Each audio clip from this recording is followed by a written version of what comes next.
Hey, what's going on guys? I'm Mr. Pimpkin and this is a beginner's guide to one of the best free-to-play games of all time, Path of Exile.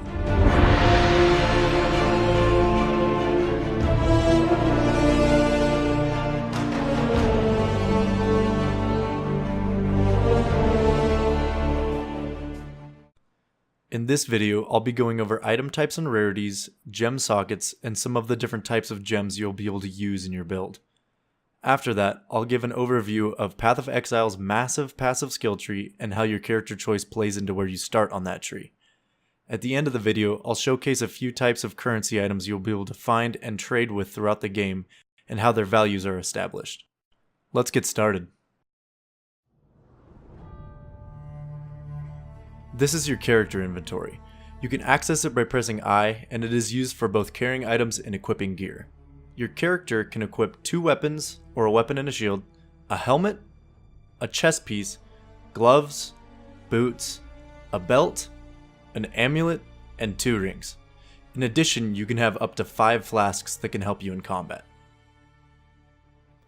Each basic item type can be dropped in 3 rarities: normal, which shows white text, magic, which shows blue text, and rare, which has yellow text. If you find an item drop with orange text, it is a unique and cannot be modified like the 3 prior types.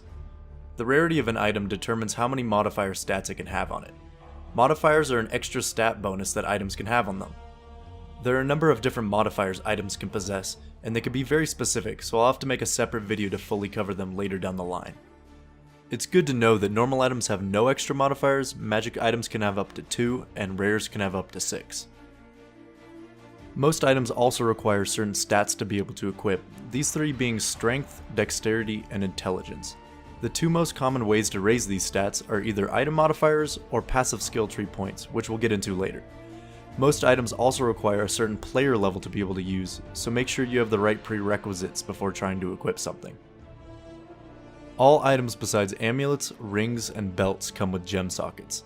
These sockets are used to contain gems which allow you to use active or passive abilities. The sockets come in 3 different colors, red, green, and blue, denoting which color gem can be placed in them.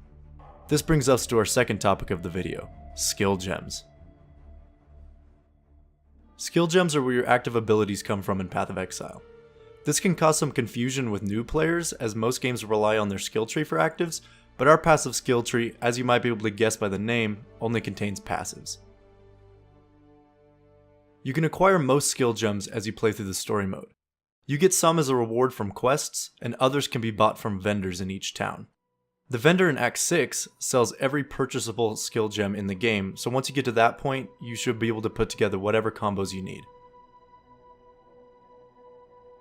Here's an example of the skill gem Molten Strike.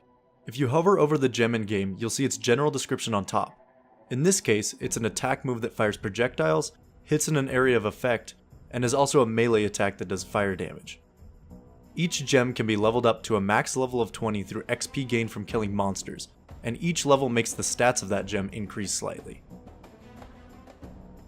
Beneath that is a description of exactly what the gem does, and farther down are the modifiers the gem has. As you can see, the color of the gem is red, which means it falls into the strength category, again something I will cover when I talk about the passive skill tree. But the red color also indicates that this gem can only be placed in a red socket, which we have here on our helmet.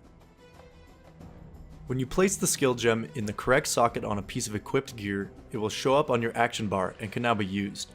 As you can see, when I press right click, a Molten Strike attack will happen. Another important type of gem is a support skill gem. These are used in tandem with active skills to increase their power. For them to be used with your active skills, they need to be equipped on the same item with a link between the gem sockets as seen here. If the sockets are not linked, the support skill will not work. This is an example of the support skill Faster Attacks. It increases the attack speed of whatever attack it is linked to. Every support gem has a mana multiplier, which increases the mana cost for its supported skill. As you can see, this gem requires level 18 to equip and 33 dexterity. When I place it on my helmet linked to Molten Strike, it makes my attacks faster.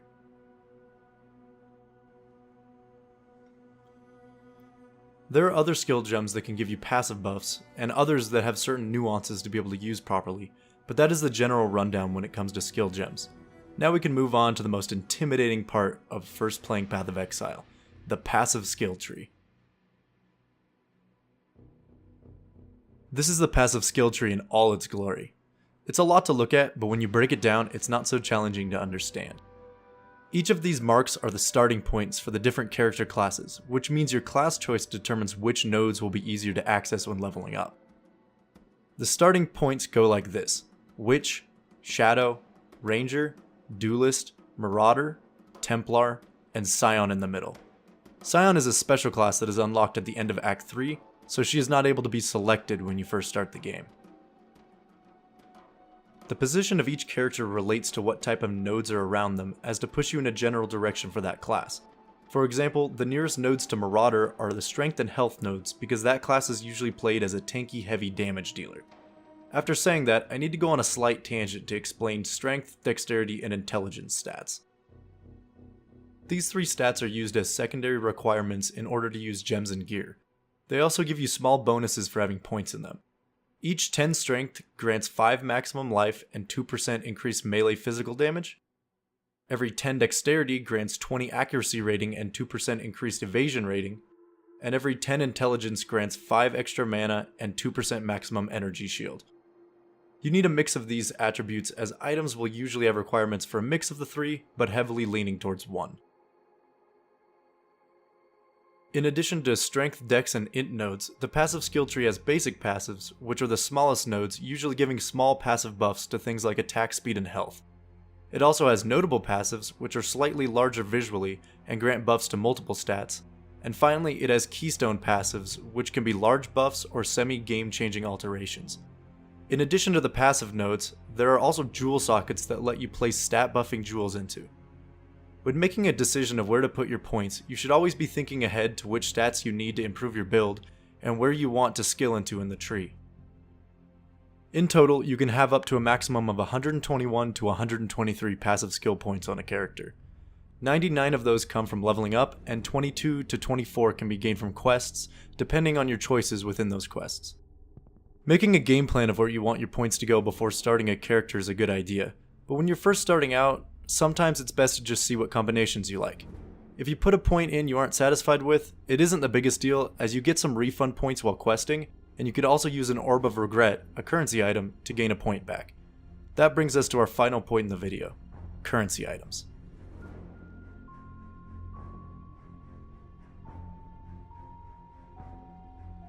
Currency items play a large part in both Path of Exile's economy and in item modification. There are a lot of different currency drops, so I'll just be going over the main ones you'll find while playing, and I'll probably make another video to go over everything I left out. Let's get started. The basis for all currency and item trading in this game is the Chaos Orb. It is a rare drop from everything in the game and is used to reroll the modifiers on a rare item. When buying more expensive items on Path of Exile's trading website, this will be what you trade with. If you see one drop from a monster, be sure to pick it up, as the more Chaos Orbs you have, the better items you can buy. Now for some of the lower end currency items that are useful for modifying and upgrading gear.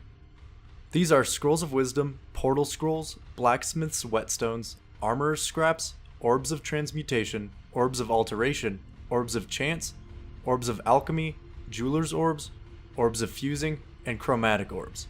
Yes, that's a lot, but there are quite a few more that I'm leaving out.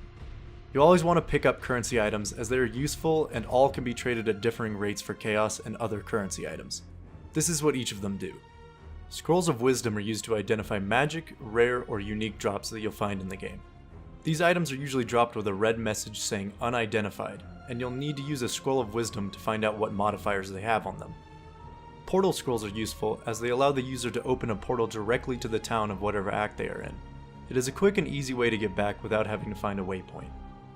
Blacksmith's Whetstones are used to improve the quality of a weapon up to 20%, which slightly increases its base stats. Armor Scraps do the same, but to armor items instead of weapons. Orbs of Transmutation upgrade a normal quality item to a magic item, adding additional modifiers to it, and Orbs of Alteration reroll the modifiers on magic items. Orbs of Chance upgrade normal items to a random rarity, and an Orb of Alchemy upgrades a normal item to a rare, adding up to 6 modifiers to it. Jeweler's Orbs, Orbs of Fusing, and Chromatic Orbs are all used to change the gem sockets on items. Jeweler's orbs change the number of sockets, fusing changes the links between sockets, and chromatic orbs change the color of the sockets. I've said this twice already, but I can't reiterate it enough. If you find a currency item, make sure you pick it up and put it in your stash, because even if it's not something you want or need, they can always be traded for other currency or items. That's your basic rundown on Path of Exile's mechanics. There's a lot of information I didn't cover in this video because this game has a huge amount of content and I didn't want to overwhelm anyone that's just getting into it. If you feel like you're getting stuck and need some help making a build, you might want to check out pobuilds.cc. I'll leave a link in the description. It has tons of great builds for both new and experienced players, but just be warned, it can be a bit overwhelming when you're just starting out. I'll definitely be covering more content in the future, so any and all recommendations on what to do next are welcome. Also, if I missed anything important, please let me know. Thanks for watching, and good luck to you, Exile.